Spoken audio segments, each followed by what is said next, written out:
Hi, hello everyone. Welcome to my Delight is in Education channel. Today we are going to discuss the Hindu news analysis of 22nd June 2021.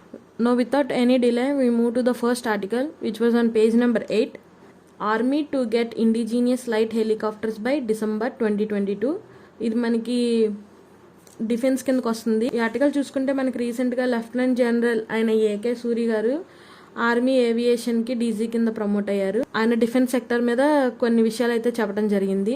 మన ఆర్టికల్లో చూసుకుంటే indigenous means built in the country అనమాట. అంటే మనం ఎక్కువగా చూసుకుంటే డిఫెన్స్కి సంబంధించి Russia నుంచి అలా యూఎస్ నుంచి మనం తెచ్చుకుంటూ ఉంటాం. అలా తెచ్చుకోవడం కాకుండా మన ఇండియాలోనే తయారు చేసుకుని వీలైతే ఎక్స్పోర్ట్ చేసే రేంజ్కి వచ్చేలా చేయడమే ఇండిజీనియస్ అనేది.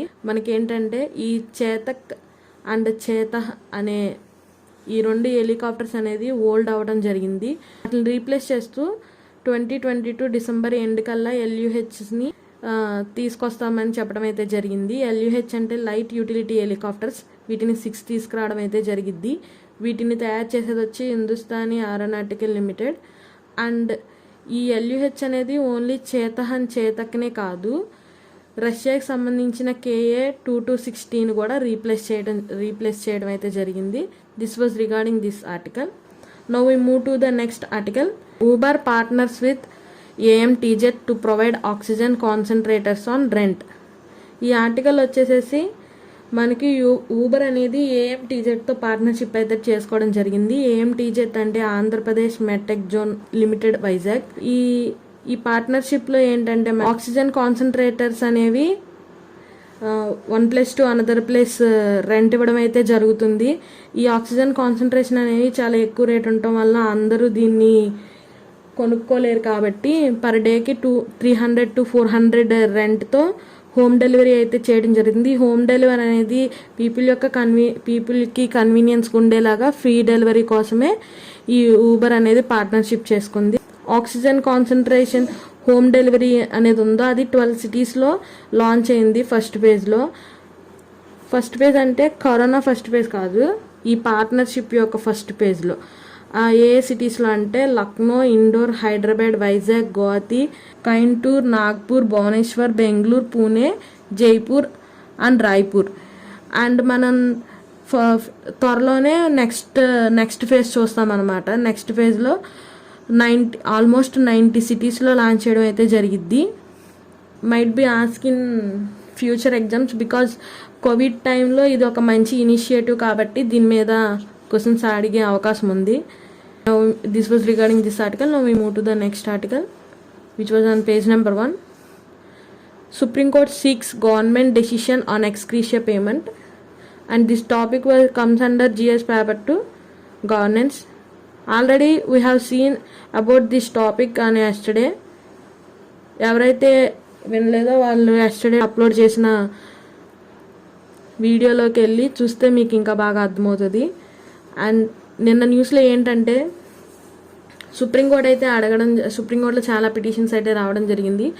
ఆ పిటిషన్స్లో ఏంటంటే కోవిడ్ వల్ల నష్టపోయిన ఫ్యామిలీస్కి 4 lakhs ఎక్స్ గ్రేషియా అనేది ఇవ్వాలి, కానీ సెంట్రల్ గవర్నమెంట్ అనేది ఇవ్వట్లేదు. దాని గురించి చాలా పిటిషన్స్ వస్తే దానికి సెంట్రల్ గవర్నమెంట్ అనేది ఆన్సర్ ఇవ్వడం కూడా జరిగింది. అండ్ వన్స్ అగైన్ ఈరోజు సుప్రీంకోర్టు అయితే అడగడం జరిగింది, ఇంకొకసారి మీ ఫైనల్ డెసిషన్ ఏంటో తెలపండి అని. సో సెంట్రల్ గవర్నమెంట్ ఒక ఫైనల్ డెసిషన్ ఇవ్వడం అయితే జరిగింది. ఏంటంటే 4 lakhs ఎక్స్ గ్రేషియా అయితే ఇవ్వడం జరగదు అని చెప్పింది. అండ్ ఆ 4 lakhs ఎక్స్ గ్రేషియా అనేదాన్ని ఇలాగా ఒక్కొక్కరికి ఇవ్వడం కన్నా ఆ మనీని ఫుడ్ అండ్ మెడికల్ కేర్లో యూజ్ చేస్తామని కూడా చెప్పడం జరిగింది. ఎందుకంటే మన గవర్నమెంట్ ఇప్పటికే ఫైనాన్షియల్ క్రంచ్ అనేదాన్ని బాగా ఫేస్ చేస్తుంది. ఫైనాన్షియల్గా చాలా పడిపోయింది. నిన్న ఆర్టికల్లో మనం చూసాం ఏ రకంగా పడిపోయింది, ఎందుకు పడిపోయింది అనేది. అండ్ మనం కరోనా వైరస్ని చూసుకుంటే ఇది person to person transmitted virus కాబట్టి అందులో జెనెటికల్ చేంజెస్ వచ్చి చాలా వేరియంట్స్ అనేవి చూస్తున్నాం. ఇలా చూసుకుంటూ పోతే మనకి 4th wave 3rd wave కూడా రావడం జరిగిద్ది. అలాగా అందరికీ ఎక్స్ గ్రేషియా ఇచ్చుకుంటా వెళ్ళటం కన్నా ఈ ప్రివెంటివ్ మెథడ్స్కి వాడటం బెటర్ అని చెప్పింది. Like food, medical care, oxygen, vaccination supply పెంచడానికి and pumping of economy. Government దగ్గర మనీ లేక కాదు, కాకపోతే పబ్లిక్ హెల్త్ అనేది, సోషల్ ప్రొటెక్షన్ అనేది, ఎకనామిక్ రికవరీ అనేది దీనికన్నా ఇంపార్టెంట్ కాబట్టి వాటి మీద ఇన్వెస్ట్ చేయడం బెటర్ అని చెప్పి సెంట్రల్ గవర్నమెంట్ అయితే సుప్రీంకోర్టుకి తన ఫైనల్ డెసిషన్ అయితే కన్ఫర్మ్ చేసింది. This was regarding this article. Now we move to the next article. Use electronic machines to weigh rations. ఈ ఆర్టికల్లో వచ్చేసి ఏంటంటే the national food security act మనకి గవర్నమెంట్ అనేది రేషన్ ఇస్తుంది. లైక్ ఫుడ్ గ్రెయిన్స్ ఇవన్నీ మనకి రేషన్ షాప్లో ఇస్తారు కదా. దానికి సంబంధించి సెంట్రల్ గవర్నమెంట్ స్టేట్ గవర్నమెంట్కి ఏం చెప్తుందంటే కొత్త ఎలక్ట్రానిక్ మిషన్స్ అనేవి తీసుకురమ్మని చెప్తుంది. అండ్ దాంతోపాటు ఆ ఎలక్ట్రానిక్ మిషన్స్కి కాంట్రిబ్యూషన్ చేయమని స్టేట్స్కి ఆర్డర్ వేయడం అయితే జరిగింది. పర్ క్వింటాల్ 70 రూపీస్ ఇవ్వమని చెప్పి సెంట్రల్ గవర్నమెంట్ స్టేట్ గవర్నమెంట్స్కి చెప్పడం అయితే జరిగింది. ఈ ఎలక్ట్రానిక్ మిషన్స్ని ఎందుకు పెట్టమని చెప్పిందంటే to decrease corruption and increase transparency. మనం సినిమాల్లో చూస్తూ ఉంటాం, ఈ రేషన్ షాప్స్లో కానీ లేదా కొన్ని బయట కిరాణా షాపుల్లో కూడా జరుగుతూ ఉంటాయి. వెయిట్ మిషన్స్ కింద మ్యాగ్నెట్స్, స్టోన్స్ పెట్టడం వల్ల క్వాంటిటీ మనకి డిఫరెన్స్ అయితే వస్తుంది. అలా కరప్షన్ జరుగుతూ ఉంటుంది. సో అలాంటి వాటిని డిక్రీజ్ చేయడానికి మంచి ఇనిషియేటివ్ అయితే తీసుకురావడం జరిగింది. త్వరలోనే ఈ ఎలక్ట్రానిక్ వేయింగ్ మిషన్స్ అనేవి రేషన్ షాప్లో చూడడం అయితే జరిగింది. Now we are moving to the next article. Corpses did not add to Ganga pollution by centre. This article comes under GS paper 3 environment and ecology. ఈ ఆర్టికల్లో మనం చూసుకుంటే రీసెంట్గా మనం చాలా న్యూస్లో చదివాం. Like about 200 dead bodies of Covid patients were found on Ganga river, which was so sad. దానికి సంబంధించి అక్కడ central government and state government అయితే రిపోర్ట్ అయితే సబ్మిట్ చేయడం అయితే జరిగింది నేషనల్ మిషన్ ఫర్ క్లీన్ గంగాకి. ఆ రిపోర్ట్ని జలశక్తి మినిస్ట్రీ అనే వాళ్ళు రిలీజ్ చేయడం అయితే జరిగింది. బట్ దేని పరిణామంగా తయారు చేశారంటే బేస్డ్ ఆన్ వాటర్ క్వాలిటీ. అంటే ఈ కరోనా వైరస్ డెడ్ బాడీస్ని ఆ గంగా వాటర్లో పడేయటం వల్ల వాటర్ యొక్క క్వాలిటీ అయినా తగ్గిందా, పొల్యూషన్ అయినా పెరిగిందా లేదా అనే దాని గురించే రిపోర్ట్ అయితే చెప్పడం జరిగింది. ఆ రిపోర్ట్లో ఏమని చెప్పారంటే ఎలాంటి చేంజ్ లేదు, పొల్యూషన్ అనేది ఏమీ ఇంక్రీజ్ కాలేదు ఈ డెడ్ బాడీస్ వల్ల అని చెప్పడం జరిగింది. సో దానికి సంబంధించి కోర్టులో చాలా పిటిషన్స్ అయితే పెట్టడం జరిగింది. ఇక్కడ వాటర్ క్వాలిటీ గురించి కానీ పొల్యూషన్ గురించి కానీ ప్రాబ్లం కాదు ప్రజలకి. ఆ డెడ్ బాడీస్ వల్ల ఆ వాటర్ మీద ఆధారపడిన వాళ్ళకి కరోనా వైరస్ ఏమన్నా వస్తుందా రాదా అనేదే ప్రాబ్లం. సో దానికి సంబంధించి మనకి CSIR Indian institute of toxicology research IITR in Lucknow వాటర్లో ఉన్న వైరస్ని టెస్ట్ చేయడం అయితే జరుగుతుంది. దాని యొక్క రిపోర్ట్ అనేది ఇంకా పబ్లిష్ చేయలేదు. After publish we will discuss regarding that. So this was about this topic. Now we are moving to the next article. Towards a more federal structure. This topic comes under GS paper 3 polity, very important. ఈ టాపిక్లో మనం చూసుకుంటే federal. అసలు federal అంటే ఏంటి? Federal అంటే స్టేట్కి సెంటర్కి మధ్య పవర్స్ అనేది ఈక్వల్గా డిస్ట్రిబ్యూట్ ఉంటే దాన్ని ఫెడరల్ స్ట్రక్చర్ అంటారు. అదే పవర్ అనేది ఓన్లీ సెంటర్ చేతిలో ఎక్కువ ఉంటే దాన్ని యూనిటరీ అంటారు. సో మన ఇండియాలో ఫెడరల్ ఉందా, యూనిటరీ స్ట్రక్చర్ ఉందంటే మనది క్వాజీ ఫెడరల్. అంటే ఎలా అంటే మనం ఇప్పుడు కాన్స్టిట్యూషన్ చూసుకుంటే షెడ్యూల్ 7లో లిస్ట్ ఉండటం అయితే జరిగింది. లిస్ట్ 1, లిస్ట్ 2, లిస్ట్ 3 అని. అందులో లిస్ట్ 1 వచ్చి సెంట్రల్ లిస్ట్. అందులో కొన్ని సబ్జెక్ట్స్ ఉంటాయి. ఆ సబ్జెక్ట్స్ ప్రకారం ఆ సబ్జెక్ట్స్లో పవర్స్ అంతా సెంటర్ చేతిలో ఉంటుంది. అండ్ లిస్ట్ 2 వచ్చేసరికి స్టేట్ లిస్ట్ అనమాట. ఆ లిస్ట్లో ఉన్న అన్నిటి మీద లాస్ కానీ ఏమన్నా మేక్ చేయడానికి స్టేట్కి పవర్ అనేది ఉంటుంది. అండ్ థర్డ్ వన్ వచ్చేసి మనకి కాన్కరెంట్ లిస్ట్ అనమాట. అందులో both state and centre will decide and take the decisions. So ఇలా చూసుకుంటా పోతే మనకి స్టేట్కి సెంటర్కి ఈక్వల్ పవర్స్తో పాటు మంది లైట్గా యూనిటరీ మీద కూడా ట్విల్ట్ అయి ఉంటుంది. లైక్ కొంచెం పవర్ అనేది సెంటర్కి కూడా ఎక్కువ ఉంటుంది. అందుకనే మంది quasi federal structure.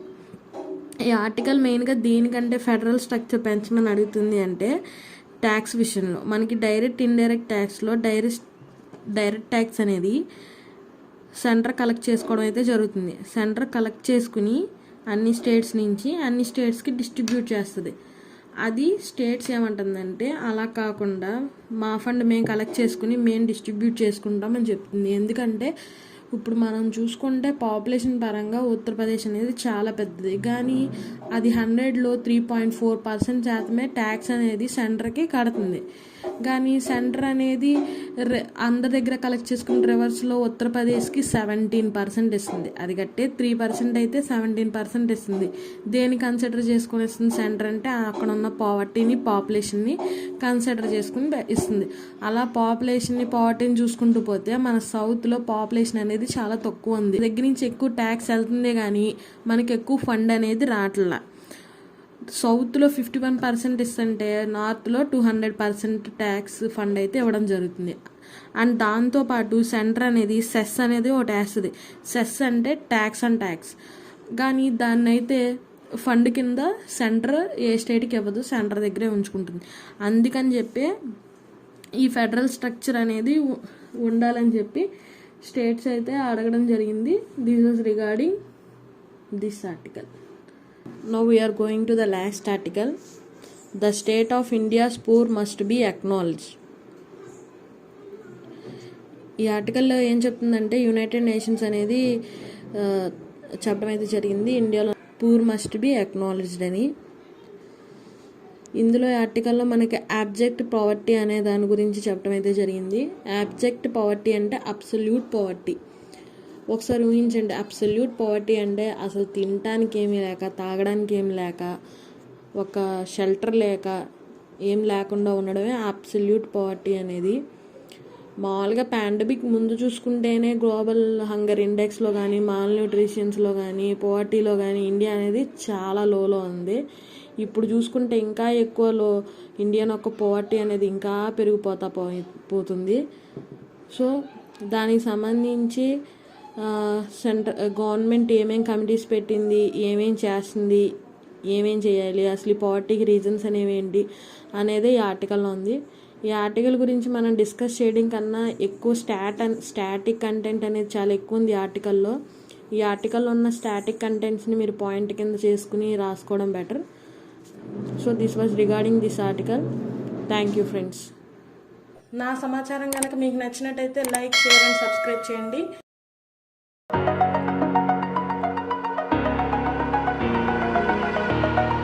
Over the edge, feel like I'm floating through